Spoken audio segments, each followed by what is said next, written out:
What the fuck, Over? Right. Welcome back, everyone, to another episode of Inside the Mind of a Hero. We're trying to get a hold of pretty soon here. We have here Lieutenant Colonel John Pitt of the Indiana Army National Guard. How you doing this morning, John? Outstanding. How are you, gentlemen? Wonderful. Yeah, fantastic. Cool. This should be an interesting hour. Yeah. I'm excited to sit here and listen to you guys talk. Us? What about all the questions you said you had? I figured you guys are going to have a lot to talk about. We got a lot to talk about. Oh, yeah. We go back. We got some stories and things and stuff.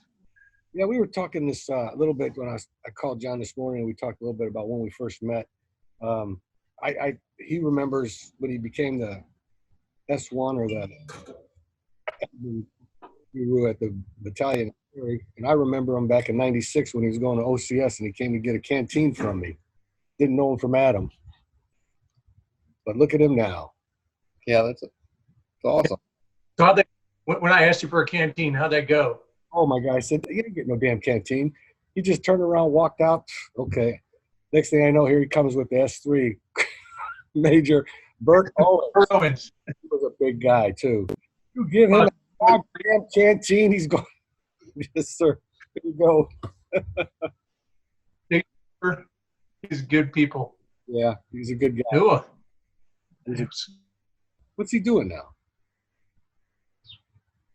Do you know? I think he froze. Oh, you froze, my man. All right. We'll get it. We'll get it figured out. Cool. I'm back on. Can you hear me? I can hear you now. Yeah. Your internet connection is unstable. What? Mine or yours? Probably mine. Ours. Right. Cool. But all right, it seems to be all right now. Okay. So what is your remembrance of when we first met? You remember those days? Yeah. So I just gotten back from Vicenza, Italy. I was over there for about 2.5 years over that 4-year period, 98 to 02. And I came on AGR, Active Guard Reserve, and came to the 113th Engineer Battalion as the essentially the human resources officer. And man, it was a different time back then. It was pre, 9/11 had just happened, but the Guard had been a strategic reserve, not an operational reserve. And so we had let ourselves go. We had let our training standards go. We had let our equipment readiness go. And we were turning a corner to become a viable fighting force again. Like you went to war with Hell on Wheels in Desert Storm. That's when I joined. My unit was when I was in basic training, the Guard unit I was in Indiana, one of the two from Indiana left for Desert Storm. But we didn't really take it too seriously until 2001 and the Twin Tower attacks, and then kicked up a lot of our training readiness, a lot of our equipment readiness, and personnel readiness as well. And we started deploying on a pretty regular basis. It was good times. Yeah, you're right, we did. It did change, almost like on a dime, just like, oh shit, this is real. You got to start getting ready. Roger. There was a time right after that you and I, didn't we work pretty intensely with the Casualty Assistance Program out of Fort Knox? Yeah. So somebody just posted, yes, Greg Sanders' family. Right. He was the first in the Iraq invasion. He was one of the first casualties, sniper fire. And you and I worked it out. I made notification to the family, and you were within an hour behind me to work with that great family, those fine Americans. They just lost the dad, I think, too. He was in the Navy, just unexpected heart something just a couple months earlier. But what a great family, and fine Americans. They still they still come to rallies, and I'm as you know, I'm active with Spiro and the Folds of Honor and the Sapper Six, memorializing our fallen heroes from the region. And but the Sanders family is one big supporter of the military, and they could have a reason to be resentful, but they realized Greg was doing what he wanted to do, and that's one of the beauties of having a volunteer army. We all know when we sign up, there is a possibility we could end up giving our lives for our nation. That's one of those solemn, somber truths that we have to face when we sign our name on the dotted line. You know as well as I do that notification officer is probably the most significant emotional event you'll go through telling a parent or a wife, a spouse, that their loved one has just died. And I couldn't even get it out. I mean, the mother was upstairs. Father came to the door. It was like 6:30 in the morning.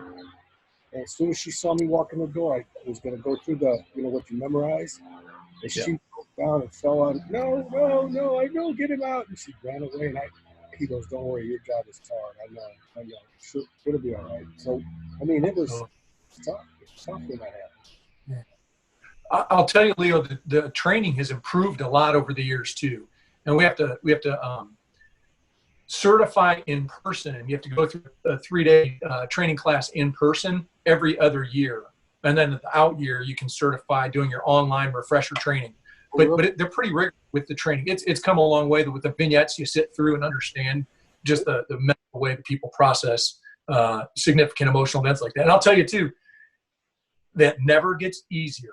I'm nearing 50 years old, and still when I see families of the fallen, it never gets easier. But it's one of the most important jobs that we possibly have. There is nothing more important than we have than being there for the family, returning fire when you're getting shot at. But other than that, there's nothing more important that we can do than to treat the family with reverence after a loss.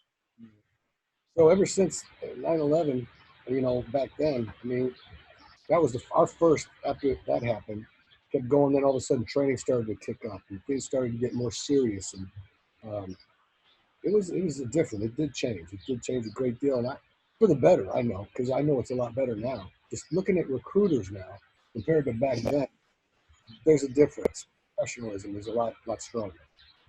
Cool. Roger, I'm not going to name names, but I know exactly what you're talking about.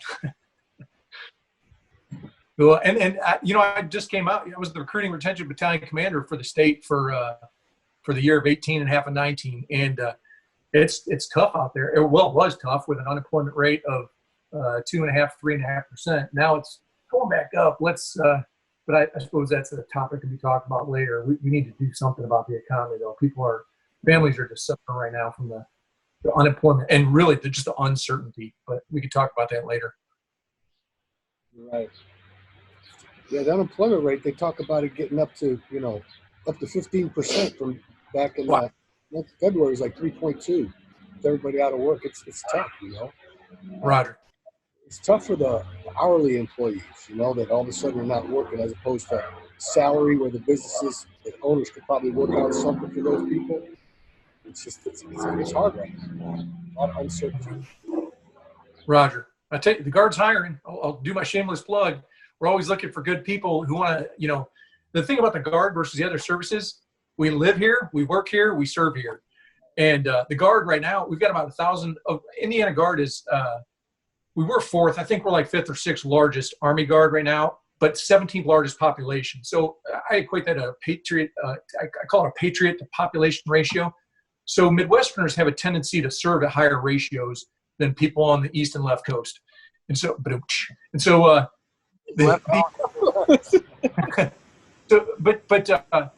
of the great things about the Guard, we've got about 1,000 of our 10,000 guards, Indiana Guardsmen, Army Guardsmen, that are activated right now, and they're all volunteers supporting the state's reaction, the governor and the state's reaction to the response against COVID, and they're doing great things. We've got about 315 people doing supporting 12 food pantries across the state. From Northwest, from I think it's Maryville or Gary, from Lake County over to Allen County with Fort Wayne, as far south as Evansville, and then Clark County, just north of Louisville. So, and in 2 and 3 in Marion County. So we're all over the place trying to support America. We're doing testing sites too, COVID testing lanes. I wrote down some notes earlier. We're helping with warehouse operations. We've got a medical quick reaction force of doctors and medics ready to go. If there's a hospital saying, hey, we've got this issue, they're stood up in 3 parts of the state, one in Lafayette, one in Franklin, where I work at the Johnson County Armory, and then one in Muncie or Marion or Anderson, somewhere in the northeast side of the state. The thing is, can people really understand Lieutenant Colonel John Pitt is big into the Guard, big into recruiting, big into what we do for this state? I like that. That's very good. I like the way you're talking about, because it's an important thing. It's an important thing. The National Guard, I think, is It's one of the hardest, I think, jobs you can have, that be a traditional soldier, where you do your 40 to 60 to 80 hours a week at the mill at NIPSCO or wherever you're working, factory, and then putting in your hours on a weekend drill and then going away for a couple weeks at a time. It takes a heck of a person to be a traditional soldier in the Indiana Army National Guard. It really does. I admire all those young men and women that do that. I really do. Roger. And not to mention, we've got the dual mission. Right. We've got the state and federal mission, as you know. So we serve at the behest of the governor normally, but we can be called for a presidential call-up, and go to war like we've done when we went to Iraq. I've been to Afghanistan separately, and nonetheless, people willing to serve their community, their state, and nation. So Leo, what do you wait? Leo Sharp, what are you waiting on? Okay, all right. We need you. We need your likeness. We do. Can you convince I'm you talking about some of the talking points from our PAO, our Public Affairs Office Directorate, and with your background, I think you'd make a valuable addition to the organization. He could be our main photojournalist out on the ground for everybody, getting the word out. Yeah. I don't know. But we also do heavy demo, and blowing stuff up is blowing fun. Up is the most fun that I've had been able to have over the course of 30 years. It's most fun that's legal, really, is heavy demolition. That's very good training. Blast overpressure comes through. Good day. Oh yeah, that sounds pretty cool. That's for sure. It is. It's an interesting life. It's an interesting life. And I tell you, all the guys that I'd met in the Guard that worked at the mills up here, worked at NIPSCO, and the doctors and the PA we had at one time, they really love what they do. And but I was going to ask you, how's this? I know you're not in the recruiting command anymore, but I don't know how long it's been for you. But how's it affected recruiting in the Guard here? It's kind of it's an emotional response. A lot of people have an emotional response. Some are handling it better than others. We've moved to a digital type of recruiting where you call a recruiter, they arrange a Zoom meeting like this where they talk to the person, they pre-screen them, they send them the ASVAB, the Armed Services Vocational Aptitude Battery, the Army test electronically, and then you set up a physical. You go to the MEPS and have a physical with your doctor, and then you go through enlistment process. So recruiting right now is down a little bit because some of the recruiters are saying, okay, it's down, and they're accepting that it can't be done. I'll give you an anecdote, though, of what can be done. So last month, Sergeant First Class Caldwell, who's the team, Shelbyville, and non-commissioned officer in charge, or NCOIC, his team, they did 140% emission in March. They killed it. Wow. And so people still good Hoosiers still want to step up and make a difference. I did a virtual extension ceremony. I don't know if you saw it with Sasha. I saw that. That was great. Yeah. Right. Over the internet, and then apparently somebody made a stink of it up to National Guard Bureau. And so they came out with official guidance afterwards of this. Was this legitimate? And, people, and there were haters questioning legitimacy of me doing it. People that I know online, I don't care, whatever. And they wrote a policy. Yep, that's legit. So long as you have the officer, the American flag, and the supporting documents, you can. Well, what's the deal? What's the deal with the basic training now? I mean, are they still? I think I saw somewhere the Air Force is backing off a little bit on it, but what's the Army doing? So some of them, as I understand it, Major Gino Giorgetti, who's up in the area near you, he could comment more closely because he's working as the operations officer or XO, one of the two of the Recruit Sustainment Battalion. So we've got two in Indiana. We've got two battalions now.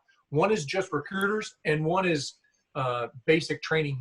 Kids be in training between when they enlist and when they're fully trained. They go into the Recruit Sustainment Battalion. But Gino could speak intelligibly to this. They some of the training bases, there were some outbreaks, and so they've slowed down shipping there. But some of them, the training is still ongoing. And honestly, too, if you're from different parts, if you're from a part of the United States that doesn't have an outbreak, you can ship to basic training. If you're from, New Jersey, New York, Chicago, you can't ship because there's a higher likelihood, a higher propensity that you are infected, whether or were infected, you've got the antibodies, whichever. But it's like more like a delayed enlistment. And the information I'm speaking of is a couple weeks old. I don't know if it's the most current.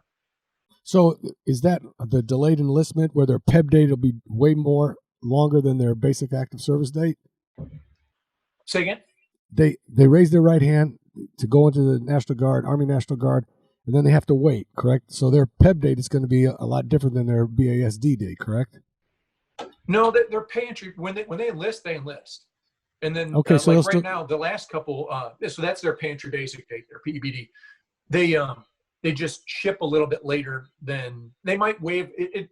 The way the rules currently are is once you enlist, you have 24 months that you have to complete AIT. Okay. Okay. They might waive that. I don't know. We'll see.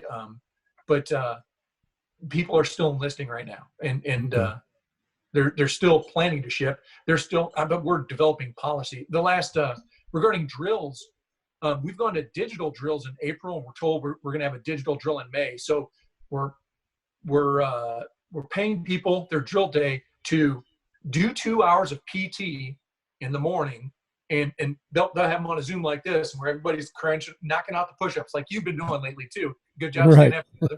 And or they'll be doing the sit-ups. They'll be doing about 2 hours of PT, and then they're doing some online courses, whether it's your structured. They call it structured self-development. It's online courses for NCOs. Now it's called what's it called? DLC, distance learning, distance learning something, whatever. It's online courses that you go to before you go to your non-commissioned officer evaluation course. Okay. Not NCOE education course. NCOE. Okay. So the things have really changed a great deal. I know we talked earlier about a couple soldiers that used to have discussions at the top of their lungs and didn't regard anything else that was going on around them. And then honestly, I used to look at a lot of lack of professionalism as way back in the 90s, early 90s when I came in the National Guard, as opposed to what it is now, or even when we deployed to Iraq in 04. It's changed a great deal. And I tell you, it was a big event to move the battalion over to Iraq back in 04, 05. So when were you born, Leo? I would know. Was I born? Yeah. 1959, April 24th. So you're end of boomers, right? And yeah. So I'm middle of Gen X, and then Sharp. Are you Gen Z or millennial? I'm a millennial. Okay, you're kind of on the cusp, really. You're at the Yeah. Actually, Amanda's at the beginning of it, and then I'm at the end of it. Roger. Yeah, my daughter Amanda. Gen Xers, or my generation, was born in the analog era, and we grew up as we were transitioning to digital. I've typed on a typewriter, and I've learned a word processing keyboard. Right. I've done both. We had the where you got off your ass off the couch and turned the knobs on the television, and I've also got the clicker. We've got the thing that you press a button and talk into and tell you tell the TV what you want it to do. That's something else, isn't it? The kids nowadays, and I say kids, young adults, they don't respond as well as when we were growing up. You learn because you got your ass swatted. That's how you learn.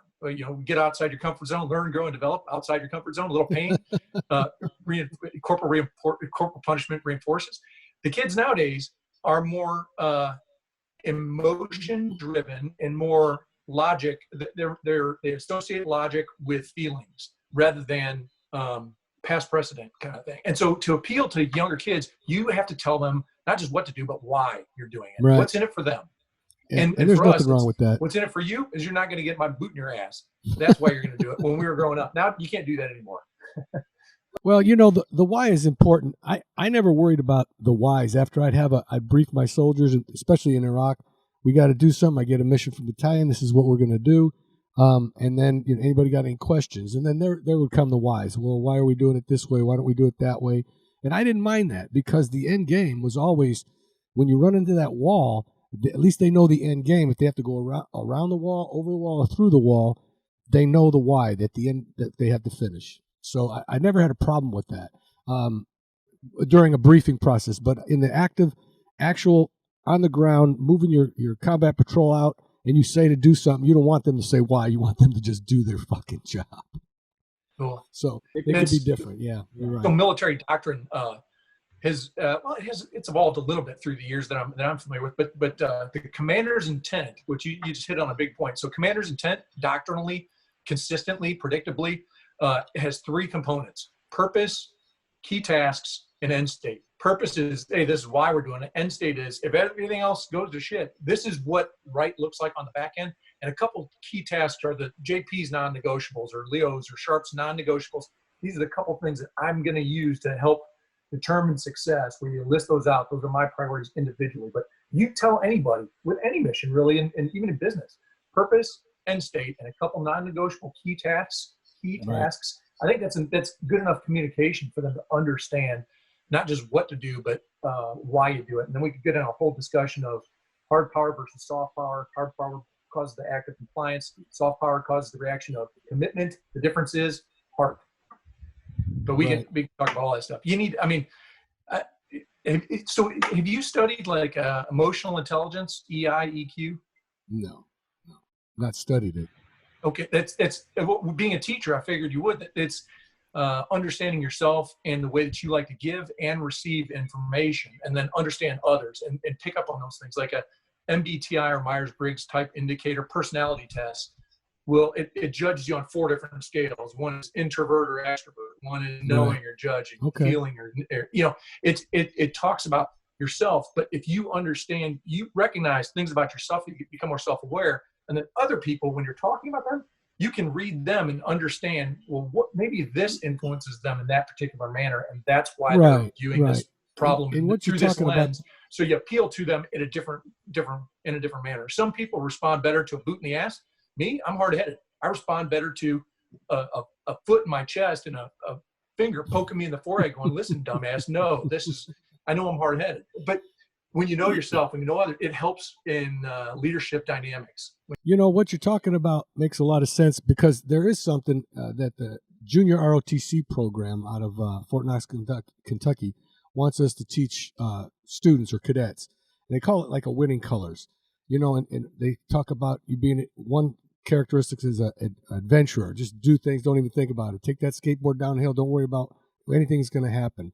Then they've got the thinker who thinks about going down the hill.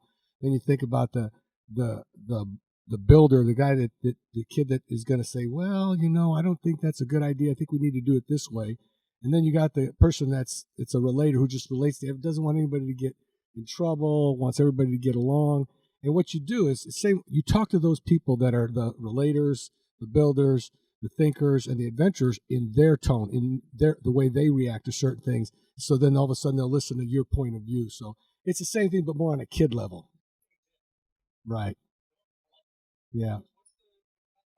It's called Winning Colors, because the adventurer is a red, and you've got a builder is a brown. I think it's the thinker is a green, and the relator is a blue. And they come in cards. And there's a little thing you use the cards with. You put it on their desk, and you come up with questions. And then when they answer it, or they do what you tell them to do, you could tell them, hey, you're an adventurer, or the red, you're the builder, you're the one that likes to lead. So yeah, the Army has that way of trying to get cadets to think exactly what you're talking about for adults. Well, I like that. I'm going to look that up. Yeah, it's just another methodology of relating to people, building bridges. Right, exactly. So, look, you got any questions for? I'm enjoying this. I really am. But one thing I was going to ask you later on, I might as well ask now. What are some things, since you did enlist and you were in the military when my dad was in, and you served together, and you did get in longer ago, but what are some things that have changed in the military lifestyle, for better or for worse for that matter, in the course of your career since you started? So in general, I'd say society has changed a lot, and really I could write books. I've said I'm going to write books when I retire, and was given a 1-year respite from. You need to write books too, Leah? We'll co-author. Oh yeah, yeah, he does. That's what he thinks, Roger. So I think social media has given a disproportionately loud voice to the uninformed or the malinformed, and people thrive on, instead of being, we've relatively lessened the voice or the message of the experts. Everybody claims himself an expert, but I mean, what's the basis? What's your scientific foundation for why you're an expert? Do you have an advanced degree in this field? Do you have 20 years of study? Well, no, I think this, and so it makes me feel this way. And Leo and I were talking about this earlier. People think that your feelings, that facts care about your feelings. Facts don't give a crap about your feelings. Facts are facts. I tend to be guided by data, logic, and reason. And I consider feelings because that's the human emotion, and we're supposed to treat everybody with dignity and respect. And really, if you're doing critical reasoning, critical thinking, you want to be critical of your own. You're critical of other people's perspective, but your own limitations and biases. And so the first part of doing critical reasoning is to take your humility and put it aside and try to view or try to appreciate someone else's perspective for the fact it's different than yours. So that feelings matter. They do matter. But we've given, but really with our areas, with an environment, with a great nation of America, with great freedoms and liberties comes risk, comes the risk that there will be people that choose to do the wrong thing, think the wrong thing, choose to be dumbasses, and they make that choice. And they choose to say things and think ways that offend you. And you know what? You have the right to be offended. And I want to make a book and call it, You Have the Right to Be Offended. It's America. You have every right to be offended. You know what it means? Not means nothing, not a thing. So if you're offended about something, so long as that person saying something offensive doesn't limit your ability, you know what your rights are if you're offended? To walk away, change the channel, don't buy what they're selling. If they have the right to be as dumb and pig-headed and uneducated and wrong as they want. It's their right to be dumb. But so long as it doesn't affect your civil liberties, they have the right to be that way. That's the libertarian in me. I tend to be fiscally conservative. But people, what has changed I've seen is people really think that their feelings matter. They matter to you.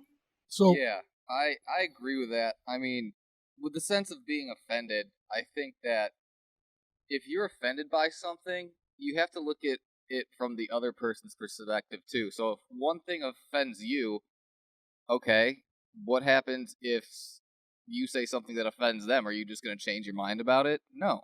That's the one thing. Everybody has the right to their own opinion, and I think it's, especially now, it's really hard for people to see that people, like, you don't have to like someone's opinion to get along with them or to respect them or to completely agree with them. Just because I'm a conservative and you're a liberal doesn't mean that we need to agree on everything to get along. And I don't think a lot of people understand that now. Well, people need to understand too. If my opinion differs from yours, it doesn't mean I hate you, or it doesn't mean I don't like you. It means I just think something differently. So you know what? Yeah. As Crowder says, change my mind. Right, and like that. And if you have opinions that differ, that gives you a chance to have a conversation, not an argument. And a lot of people think if you have opposing opinions, you have to argue. I'd rather have a conversation, and even if you're not going to sway me, I still get to see your side of view of it, and I still get to learn something new. I absolutely, and I find over time, I become more liberal over time, or more softer from when I was my original Captain Pitt would used to call me Ricochet Rabbit. Bing, bing, bing. I was all over the place, but yeah, that's true. And I'd be in your face doing the knife hand. No, motherfucker, do this. You can't. Yeah. What the fuck over? You can't do that all the time anymore. You have to know. You have to save those for a very strategic implementation. Right. But it's not to say, again, it's not. But I'll tell you too, that the kids, the youth today are smarter. They're quicker, computer-wise, electronics-wise. They're more socially conscious than we grew up, and you have to find virtue in that too. That there's innovation out there too, whether you agree with them or not. Still, give them the chance. And I don't agree with anybody 100% of the time. Anybody. And you know what? I'm okay with it. I don't expect anybody to agree with me 100% of the time. Right, I agree with that also. You know, it's just like we talked about the op sergeant at one time. You know, he's been passed now for about 2 years now, and he and I, first time I met him, he was the ratings NCO at Charlie Company, and I was his company clerk. And I had never been in the same office with someone. I just did my job in my office. He said, well, would it be all right if I were in the same office? I like working with my clerk. I didn't know him. I said, yeah, sure. Worst decision I ever made. We used to, and I didn't argue with him because I was only E5 at the time, sergeant. Yeah, and he was a sergeant first class, so I would just bite my tongue and then bitch and moan about it later over a couple of beers. But when we really ran into issues was when he was still an E7 and I became an E7. When I became a sergeant first class, I didn't have to listen to him anymore. And we were in different companies. We used to have the arguments. Wayne Weintraub. He was a character. I remember him, and I told you about that fight he had with another readiness NCO. When I'm at E4, just sitting in there wide-eyed going, what the hell is going on? They're pushing desks around the room, yelling at one another, throwing stacks of books. I'm like, what's going on? I don't know what to do. They were very volatile. Sit back in the corner and wait till it blew over. Good times. Yeah, shoot. They still have. I don't know if you've heard about it, but they have not anymore since this virus crisis. But the engineer breakfast up at the Veterans Cafe on Taft Street, I think, in Maryville, and they've been having it for like 2, 3, maybe 3, 4 years, and I've only been to it a couple of times. But I went there the last time I went there, right before this thing hit. Ran into our old sergeant major, Larry Smith, Rick Johnson. Buddy, first sergeant Quinones, he was there, Banca, and then there were some I didn't recognize. But it was one of those things where you looked at people back then when they wore the stripes, when they wore the uniform, and then you look at them now, and everything is more laid back. Everything is all those sharp edges that you had, like they round off. They do. They soften a little bit. You round them out a little bit, and we had good conversations. Larry Smith looked real good. I know he was having a real problem with his. I think it was. Is he recovering okay? I haven't heard from him in a long time. He moved to Crown Point, I think. He doesn't live in Munster anymore. But he looked really great. He looked, and we talked about the old days, and he's always fun to be around and have a talk with. I tell you. Boom. Keep him up, carry him down, boys. Boom, whoosh. What? God bless him. I'm glad to hear he's recovering. That I was worried too that we were going to lose him. We just lost Earl Deal, we lost Bowers. Bowers, Staley. Commo sergeant. I remember him. I think he went to Iraq with us in 2005. Who's that? Bowers? Yeah. What about Steve Staley? He passed away too. Yeah, Steve Staley from LaPorte. And I think he was at HHC for a while too. Right. I did go see him at his celebration of life. There weren't that many people from the unit that were there, but I did a presentation to him too. Oh, good. He was he was the epitome of a successful traditional guardsman. He had a full-time job with the railroad for for many, many years. I don't remember exactly how many it was. And over 20 years in the military, made it through the rank of E8, could have been up in the running for E9 if he wanted to keep going. And successful family man. Great guy to be around, guided by professionalism and treating others with dignity and respect, and a knack for getting the job done. Yeah. And he's, we have a lot of those sometimes, and I'm realizing as I get older too, as I start reflecting, I don't take the time to really appreciate all the value that people bring. If there isn't something directly in it for me, I've tried to be more aware of that lately, and try to focus more on mentoring people. And it might mean I call out some faults here and there, but in a professional way, one-on-one, and try to get people to feel a little heat, but not so much that have you ever heard of eustress or leader? It's good for you. It's stress that's good for you. EUSTRESS. And then if you go into too much, it's distress. And people, if you stress them out too much, they'll drink too much, get into, commit suicide, go into self-destructive behaviors. So you back off and you push people out of their comfort zone, and they move up, and their new comfort zone is an elevated level of operation or elevated default. And I've been trying to do that more with some of the staff that I work with and some of the folks that I'm working with too. And as I'm rapidly feeling the close of the career coming. You're going to try and get the JROTC gig? If in Florida, maybe. So SEMO's given me a 1-year respite, and so I'm looking at retiring about this time next year because there's so much uncertainty right now. But maybe in Florida, do JROTC in Florida. Everybody who SEMO is. What's that? Oh yeah, Simonetta. I'm sorry. So when I was over in Vicenza, Italy, in '98 to '02, I met this nice Italian girl working at the sew shop, and I tell folks I tricked her into coming to Indiana, and so she's spent the better half, we're almost at 17 years, and we're in Northwest Indiana now, in Central Indiana, and she's gotten she's assimilated the cold okay, but just we have so many gray days in Indiana. She wants more sun, and so we're looking at moving south. My sister Jen is in the south. I got a sister in DC, Joanna, and sister Julie is in Chester, but my sister Jen in the south, in Florida, has a couple kids, my niece and nephew. Her husband, by the way, Ziad, freaking, he is a warrior right now. He's a CRNA, a certified registered nurse anesthetist, volunteering. He's working, I think, in New York.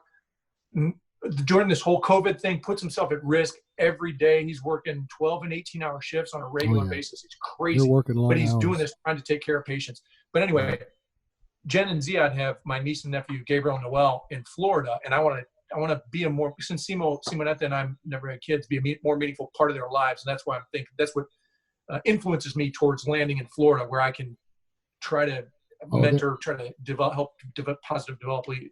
You need to really look into it when you get to Florida too. I mean, it's it's one of those things where you got to slow down a little bit because you're dealing with 14, 15-year-olds, not 19, 21-year-old men.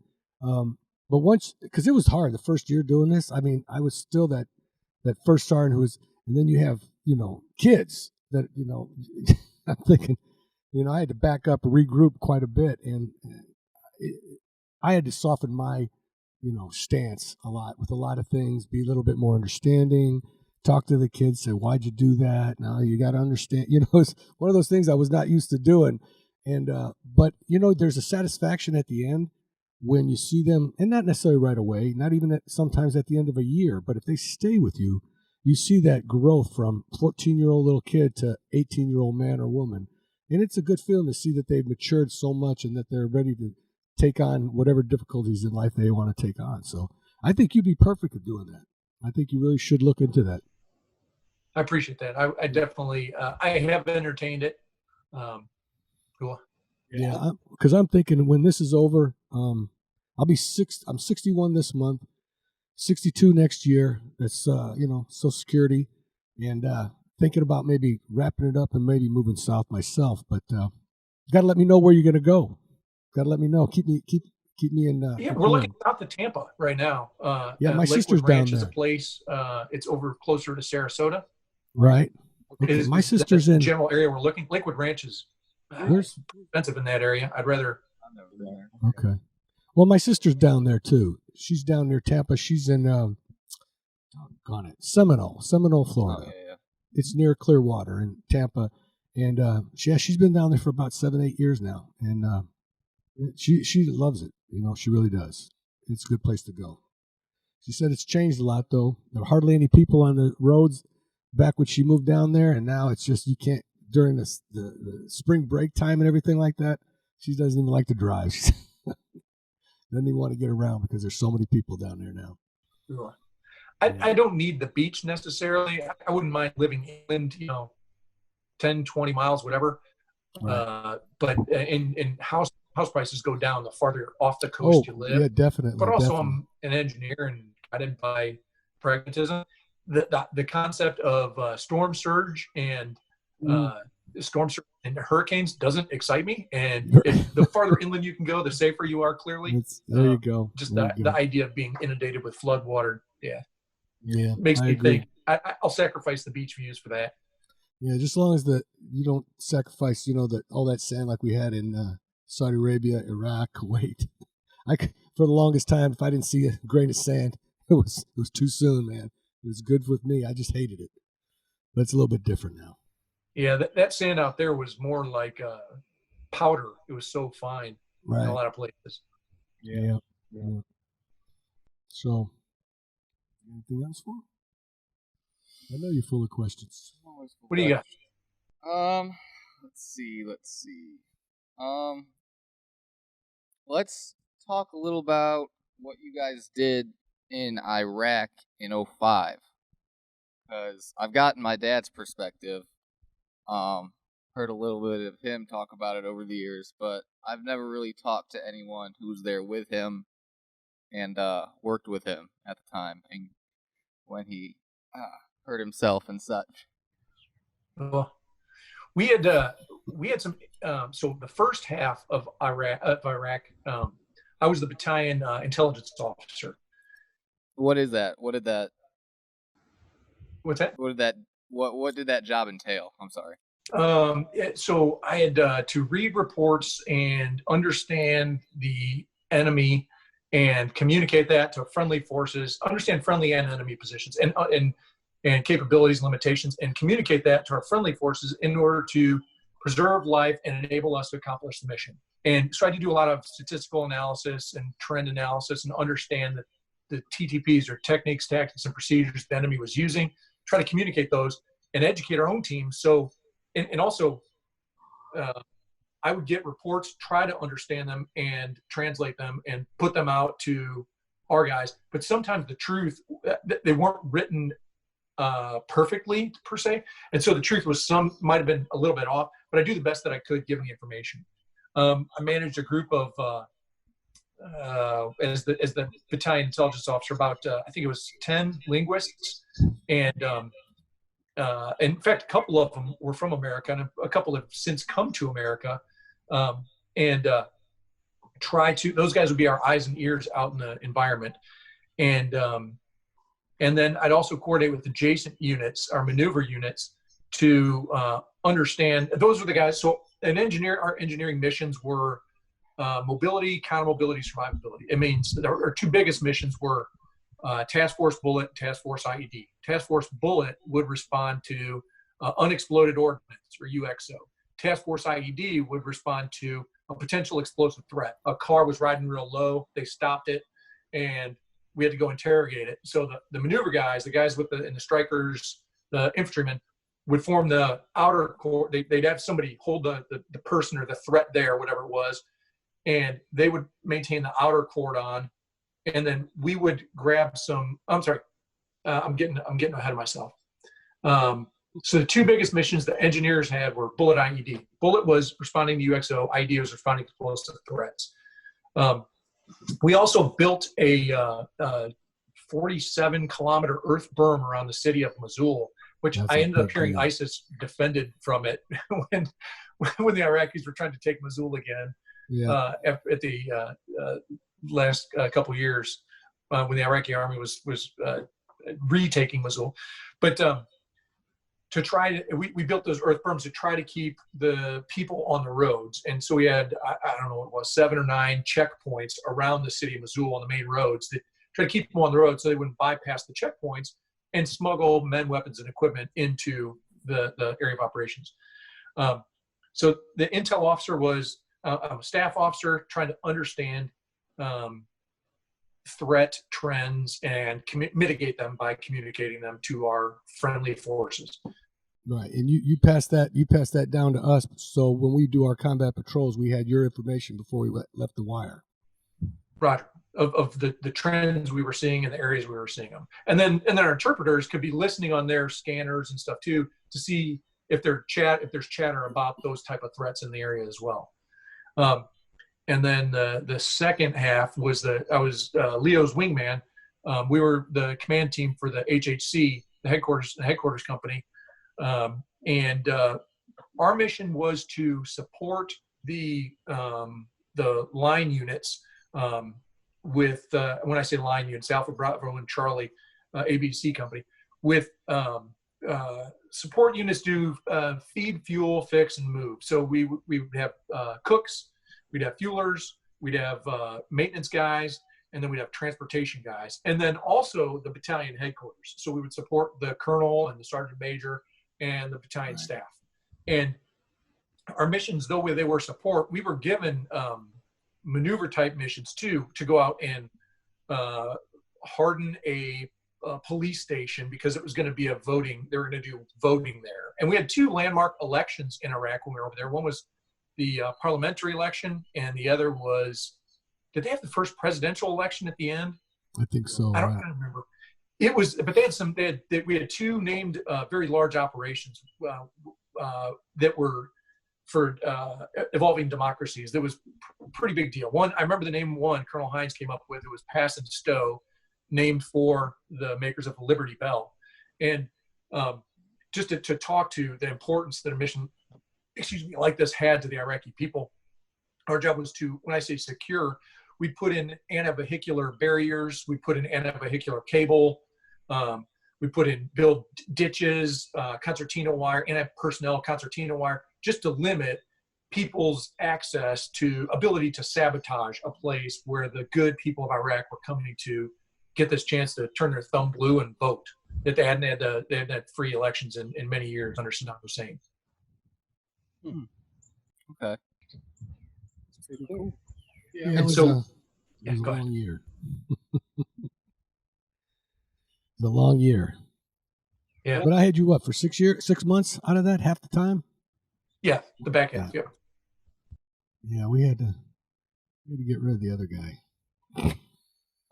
When did you have that accident on the four-wheeler? It was on his birthday in 05, June 05. 20, I think it was 21st of June, 20th to 21st of June. Oh wow, Yeah. Cool. I remember that. I remember you were down for a little bit, and then just 9 the nerve weeks. pain for years and years after that. Oh. I remember that, my friend, and I don't envy you. I'm glad to see that you're still getting on every day. I can't pretend to be able to empathize. I've never had that kind of nerve pain before, where it hurts every step you take. Well, yeah, it's one of these things, where I don't like when I get down there and do push-ups, just a twinge, it hurts. If I'm walking fast, like trying to get someplace and I'm pushing off, there's pain. But if, like right now, I'm okay. Life is good. I'm sitting here outside talking to you, and life couldn't be better right now. It's all good. Do we have to the Zoom thing or no? What's that? Do we have to switch something in Zoom? I remember. The camera. Let's talk about the camera. You had to turn it off and turn it back on. Oh yeah, I've been getting up and switching the camera on and off. But are you talking about Zoom? Oh. Got it. Okay. Sorry, just Yeah, but it hasn't gone up. 12:46. Holy crap. So Yeah. I'd hate it to just stop and then we couldn't, say goodbye. For all our fans, all 3 of them. can you say it again? I couldn't hear you. See, you got frozen He again. said he couldn't hear you. Can you hear me now? Yeah, the dog was barking over you.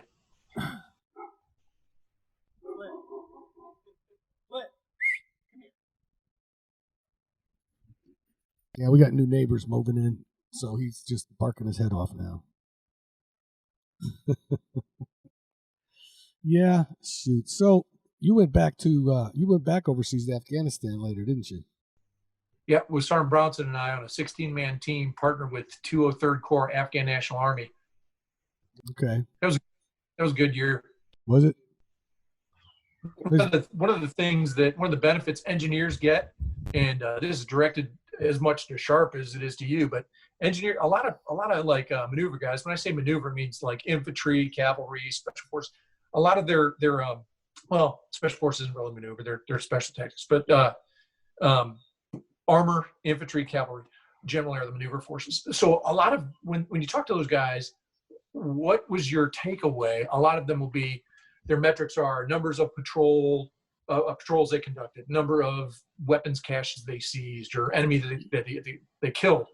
But when an engineer goes overseas, generally, ours are numbers of IEDs that you've reduced, number of explosive threats you've reduced, number of schools that you've built, number of we in Afghanistan. So when we got there, our guidance was we were there, part of a 60-man team, to build Afghan capability and capacity. So capability is their ability to wage war, clearly, and capacity is the support mechanisms. Let me rephrase. Capability is the tactics and the knowledge that they have, the individual tactical resources to wage war and win. And the capacity is the support type of systems they have in place. So when we got there, we knew that the enemy was flowing men, weapons, and equipment through Syed Karam Mountains up in the north, Chump County Pass. And so we needed to do something about it. When we got there, the Afghan National Army had no capability of clearing routes into a third corps. So for capability, we partnered them up with American route clearance units, and then worked hard with the logistics guys to get them their Humvees, trained engineers, Humvees, and counter ID stuff. So, and then they trained with American forces to build that route clearance capability. I worked really hard to get some funding with Priscilla Jewell, a good friend of mine, she and another engineer, to get funding for Afghans. And so we built a company level base for 100 soldiers to make an encampment near the Syed Karam Mountains up in, Syed Karam, up near Chamkani. And so they could their physical presence would, they could do patrols and stop the flow of the illicit trades up there. And so my last patrol, and there was only, Colonel Ring was the only one other than me. He was the only one out there that was on, well, I take that back, probably Colonel Ring and Colonel Pedersen. Pedersen was the logistics guy. I was the engineer, and Colonel Ring was the commander. We did the most patrols out there, and it usually was by helicopters, sometimes by land. But the last movement, ground movement, was led by an Afghan route clearance company leading us, and I was riding with the Afghan National Army Corps commander, or maybe I was deputy commander, General Raouf. We were going out to commission the base at Syed Karam Mountains for them to secure the environment.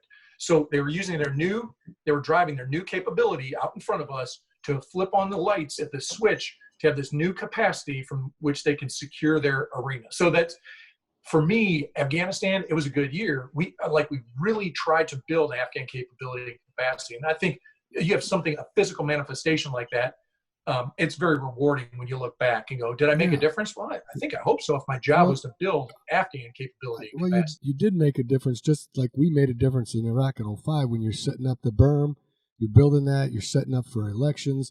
There's a lot of things. I know that every unit had the amount of, combat patrols or whatever you want to call them outside the wire. And everybody, not everybody, but there were a few of us who was our 9er? Who was our ops sergeant? What was his name again? David something. I can't remember. Stoney? Stoney? No. He worked for me because I needed an ops sergeant. HAC didn't have an authorized ops sergeant. Oh, the short guy? Yeah. He was something I know else. what you're talking about.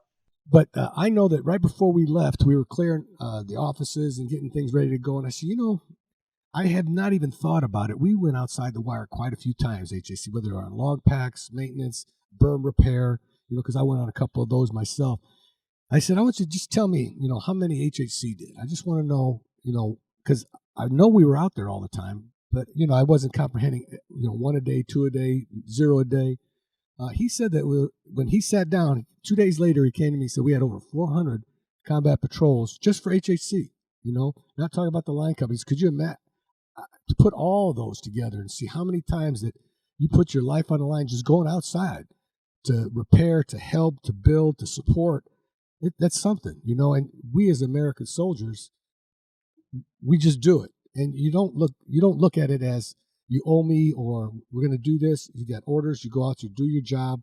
But at the end of that whole year, I started thinking about, man, we did a lot. How much did we do? And so it's a significant event doing one of those things, especially a helicopter patrol. I can imagine, it's a lot of good things American soldiers do that people are not aware of. Absolutely. And I tell you, people thank us for it too. I would be remiss if I didn't give a plug here too. People thank us. It's culturally popular for us to be in the military right now. And we've got a lot of reverent belief in us from American communities. But when people come up, thank you for your service. And I'll tell you, it embarrasses me to go out in uniform. It's over 50% of the time, some random will pay for lunch or dinner or whatever. And I'm humbled by it every single time, but I'm like, you don't need to find a dude wearing a Vietnam vet hat. And I heard you guys talking about last podcast with your buddy, and he did the honor flight. wrap your arms around that old guy. He still needs to be welcomed home. Those guys suffered for so long. Find our Vietnam vets and really thank those guys. They went through some real shit too. And they are some of the people making sure that it's culturally popular. I can't tell you how many times I've been on the Rolling Thunder runs a couple times, you know, a motorcycle. Right. And there's that's a giving group of folks that I can't tell you how many times I've heard, never again will we forget what our veterans, what our veterans do be forgotten. But like you said, we do it to help others, not for that thanks really. We do it to help others, but it doesn't hurt that we find those veterans and thank them and tell them we appreciate them and stuff too. And look, the people working on the front line right now, the doctors and nurses, the grocery store.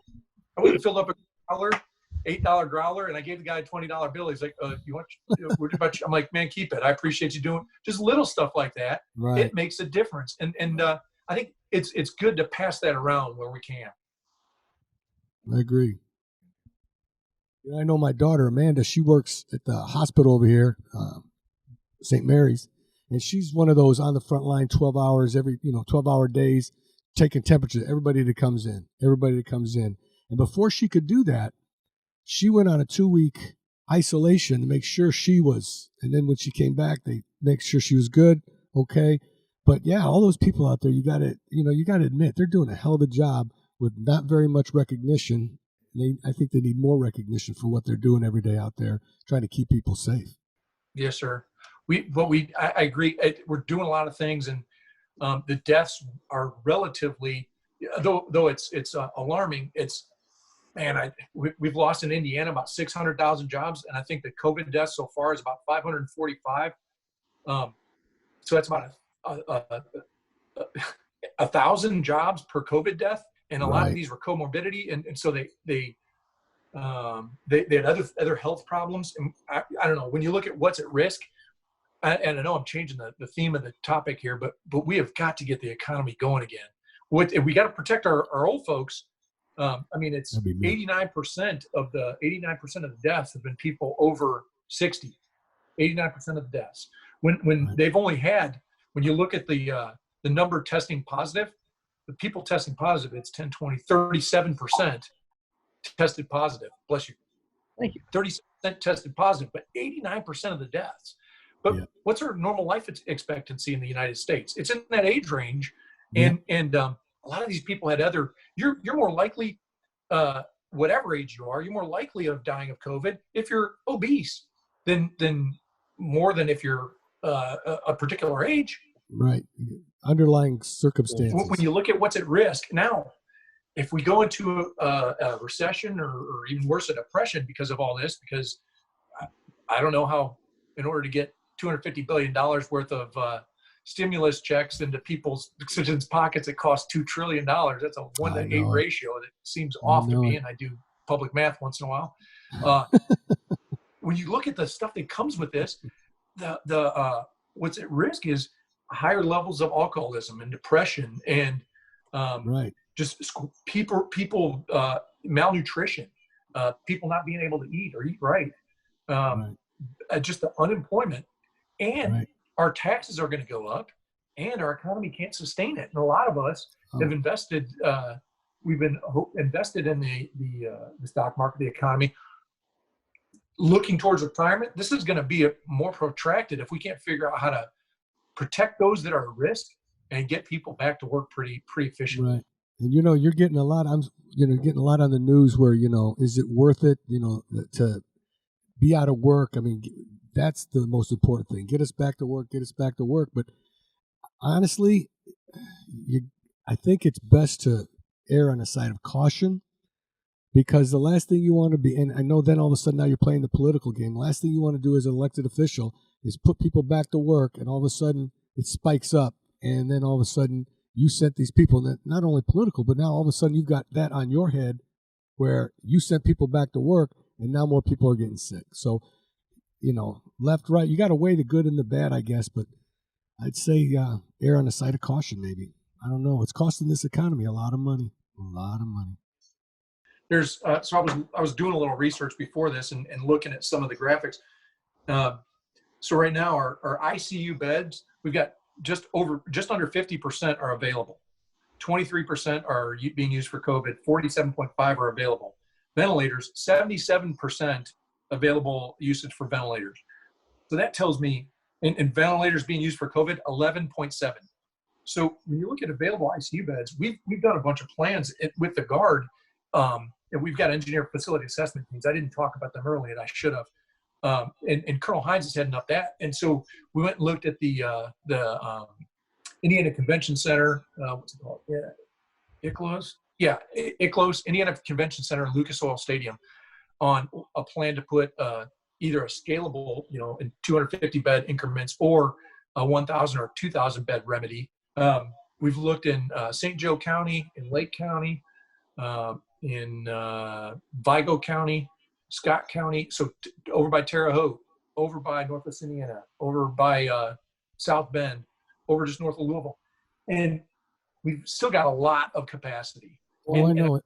And what you're saying, but when you look at what's at risk, I agree with protecting the hell out of the 60 and above, because that's really who's dying from this. I would like to see them roll out some antibody tests. I'd venture to say a lot more of us had this and have gotten through it and we're generating antibodies. So now what do? We donate plasma, and they give our plasma to those who are suffering and cure them, or get them through it at least.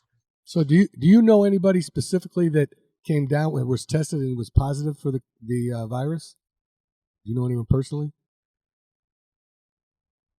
What's that? Do you know anyone personally that came down with the COVID-19 that had to self-isolate? Did you know anyone personally?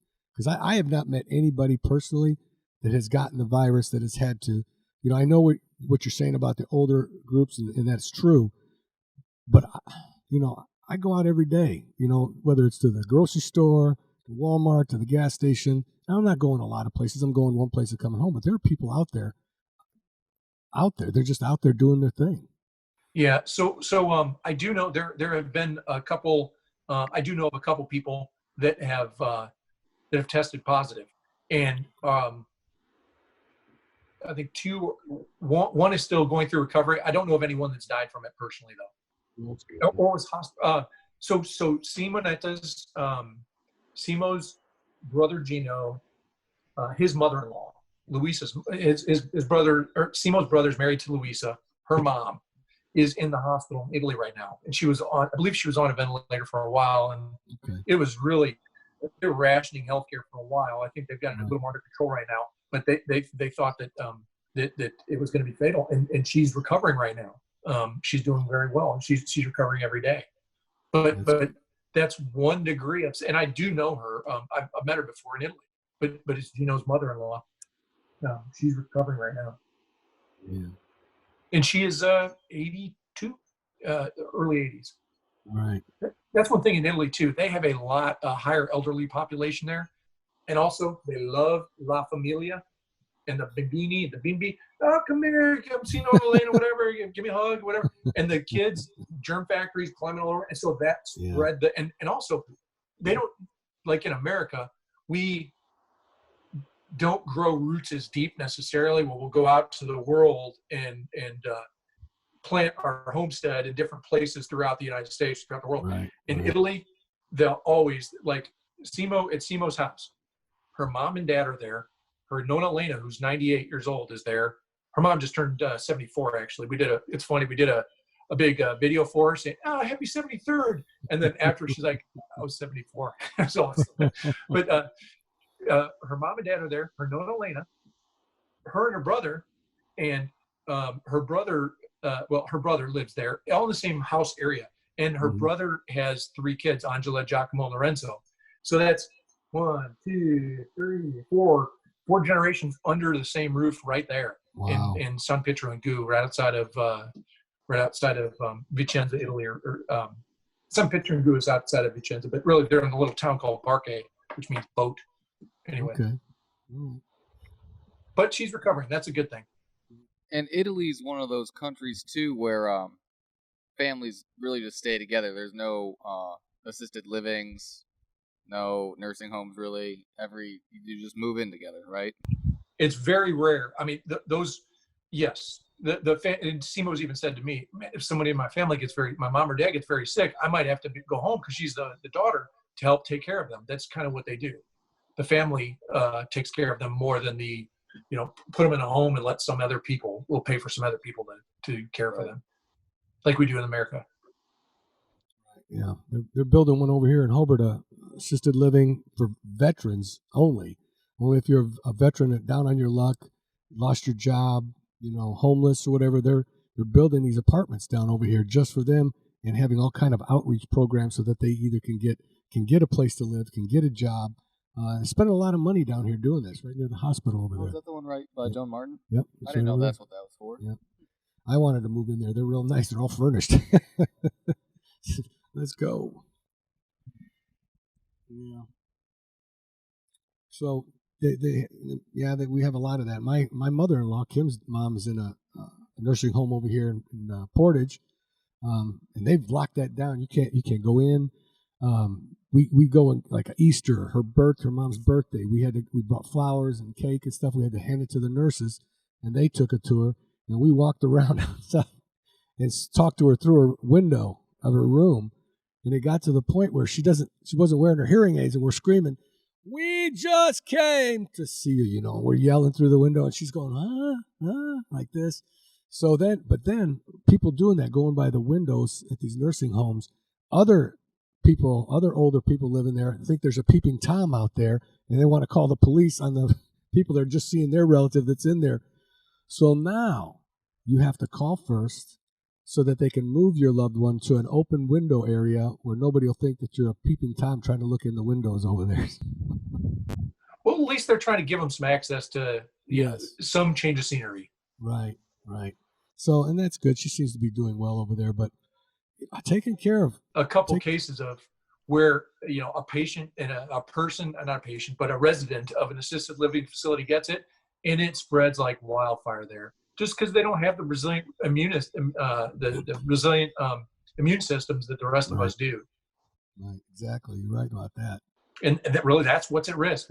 I agree. We do have to protect the heck out of them, especially if we're going to open the economy in some kind of phased way. I would just like to hear a plan of what it is. There is not going to be I don't think there's going to be a date where, hey, it's gone. Everybody back to work. I don't think that's how this is going to happen. Yeah, you're right. It's going to have to be phased in somehow. I don't know how that's going to look. And there's going to be risk in stuff we do. I did a little research, like I said. So in Indiana, 6,600 Hoosiers die a year. That's 181 a day, right? Since April I've got the statistics. I did some statistical analysis real quick too. It ends up being like, how many did I say deaths do we have? 545. So 10, let's see, just under 20 deaths a day since the first death that we've had. And we normally have 181 deaths a day, every day in Indiana. Right. So what you're saying are you saying they're blowing this up too much, that we shouldn't have closed it down as fast and as hard as they did? Think that was a mistake, closing down the state so hard, so soon?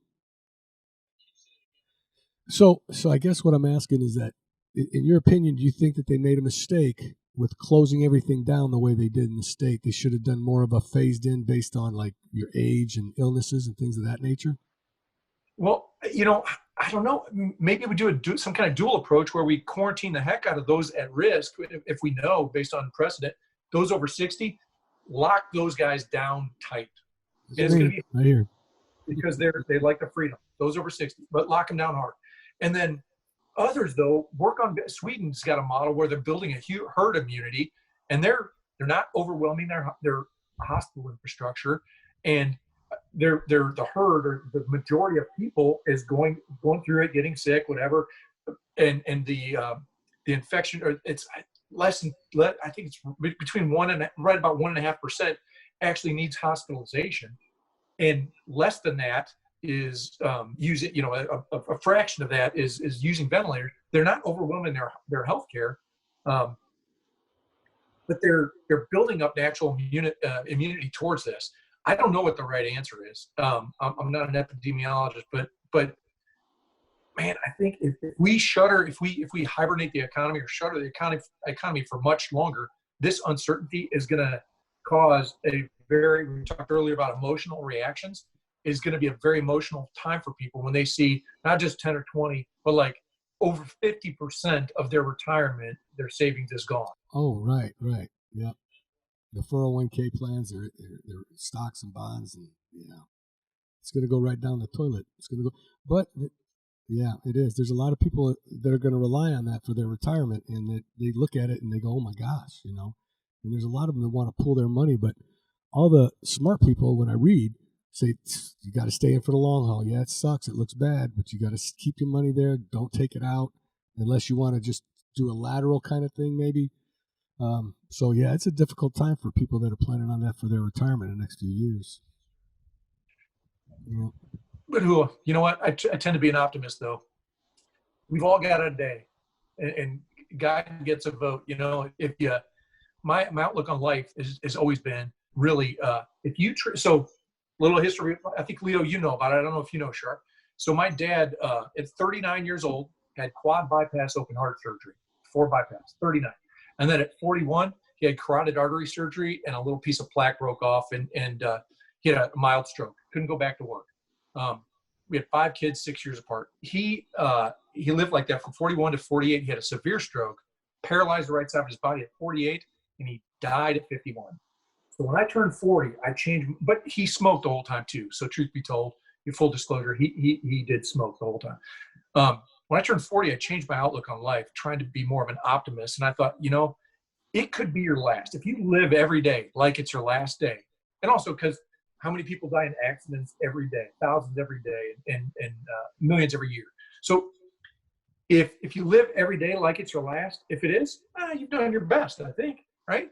And so as we do this, we all have to die somewhere. So we can go through this, learn from this, do the social distancing at least 6 feet, tell people, hey, stay out back, get away from me, put your mask on if you got to be closer than 6 feet, tell people, wash your hands, provide hand sanitizer and antibacterial soap. And by the way, when you look at that, if you're going to try to really sanitize something, do you know what the label says? It has to be wet for 3 minutes or more if you're really trying to really disinfect. 3 minutes. Who do you know rubs their sandy wipes on something for 3 minutes to keep it wet until that's how you. So we're doing these things, but I don't know if we can follow them 100% to what the directions say, or even if the way that we're doing it really is solving it. But at some point, in order to have freedom, you have to have some risk. In order to have liberty, there's some risk associated with that. If you do the best that you can, I don't know. These are uncertain times, but they're not times for people to give up. I think we do need to start putting one foot in front of the other as a nation and start moving out of this, coming out of our homes and figuring out. I do like the fact that people have been so helpful and on your last thing you talked about it, they've been more patient with one another, extending grace. And why don't we do that all the time? Some of us do try to do that all the time. The idea of cancel culture. If I disagree with you, I must call for the ruin, the fit financial, and the ruin of your good name if I disagree with some sin that you've made or former misgiving or whatever. That I think that's crazy. But if we treat everybody with dignity and respect and try to make the most out of every day we get, I think it's the best we can do. And I think that's the way we move out of this too, is just change our behavior a little bit, be cognizant of other people and follow the rules, and let's get back to work. I agree. Yeah, I think we're going to have to wrap it up. Okay, John. But before we go, I do want to apologize to you for breaking your remote control car all those years ago at the Armory. I think a more mature apology now is going to make all the difference. And you ran it under that Coke machine. I'd like to say I remember it, but I don't remember. But it must have meant a lot for you to bring it up again. But I appreciate your thoughtfulness. I just remember getting it stuck under the soda machine in the gym while you guys were doing PT. It was just like, like, Dad, something happened. Broke the antenna right off of it. Cool. It's All all right, good, Sharp. John. Hey, you mind if I give your number to a friend up there? He'd like to probably give you a call named Phil Azalea. Sure, Phil. Yeah. To learn Phil's a about good the guy. features and benefits. You know, we're doing $20,000 enlistment bonuses right now. if you're, you know, Hey, listen, like really, listen. you would be a great soldier. I said, I know your mom doesn't like me saying this stuff. No. She gets upset about it, but I know I've talked to him about like the Air Force has got a photojournalism MOS or job. A friend of mine, I guess, called him and told him he should join the Navy because he's got a minor in aquatics from Ball State. And now you're talking about the National Guard. You're getting a lot of choices here, son. Yeah. Choices. Okay. You got a lot of options out there, brother. There are. Yeah, there are. Yeah. All right, John. Thanks so much. Yeah. Appreciate it. Hey, no problem. We good? Yeah. All right. Adios.